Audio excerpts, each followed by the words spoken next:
sostinėje, kur netrukus pradėsime Baltijos top lygos atkrintamųjų fazę. Na, gal šitom rungtynėm ta atkrintamųjų fazė kiek per skambi, vis tik tai čia kova dėl 5-7 vietų. Šiauliai Eksto prieš Kekavos Miesnekį. Treneri, sveikinimai su pergale. Norėjo čia viską iš užribio pasižiūrėti. Tai kaip tas vaizdas? Yra daug gerų dalykų, yra ir dalykų, kuriuos turėtumėm tikrai rimtai apsvarstyti, panalizuoti. Na, šiandieną priešininkas tikrai parodė mūsų silpnąsias vietas. Mes per daug arogantiškai bandom sužaisti, per daug norim lengvai pelnyti taškus. Nenorim pakentėti puolime, nenorim susikurti situacijų komandiškai, norim pabaigti per kelias atakas, per kelias fazes. Deja, taip neišeina.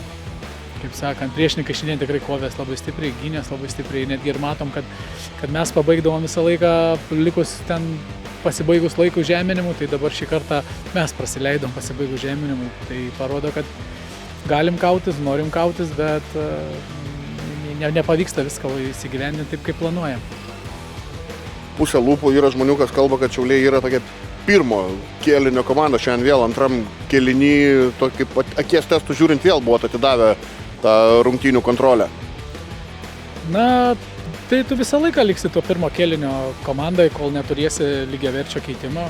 Natūraliai visam pasaulyje mes matom, taigi netgi yra, kad visus 8 grumtinius žaidėjus keičiama yra antrą kėlinį. Šiai dienai turim to keitimo, jauno keitimo, ambicyvaus tokio, ambicingo keitimo, bet deja dar jis nėra, kaip sakant, apkaitintas, apšildytas, kad jisai lygiavertiškai pakeistų tą žaidėją, kuris žaidžia starte. Todėl šiek tiek ir krenta tas tempas, gal tų klaidelių, bet ką šiandien norėčiau pasakyti mūsų keitimui, tai gan neblogai, viskas tvarkoj, klydo kitos dalis komandinio žaidimo. Na, o bet kokiu atveju, norint kautis su lyderiais, na, suolelis turi būti stiprus, rimtas ir netgi, kaip sakant, bet kurį leidai į bet kurią poziciją, žaidimas negriūna. Šiai dienai pasikeitėm keletą žaidėjo užribio rikiuotei ir visiškai viskas sugriuvo. Net man pačiam net keista, kaip jūs taip galit tiesiog, na, paprastai ten pasimtą kamuolį nesugebam, prisidarom klaidų, kažkokią paniką.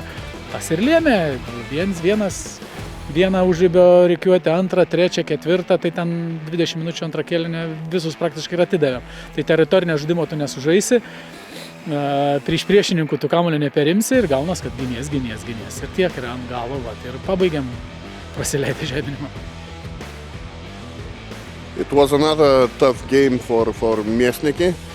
We had some opportunities to score some try, but at the end of the day, again, quite a big difference. Is it the last score of the game describes completely the game? The game is very hard for us team because we have very young people playing, young stars. Maybe not the best shapes, but we can try to get up and up. The second half was a bit better. You controlled the ball a lot, and why you were not able to score more tries?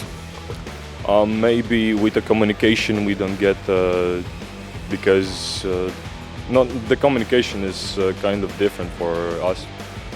Galutinis rezultatas yra toks. 35-10. Sveikinimai Šiauliam Eksto iškovojus pirmąją pergalę kovoje dėl 5-7 vietų.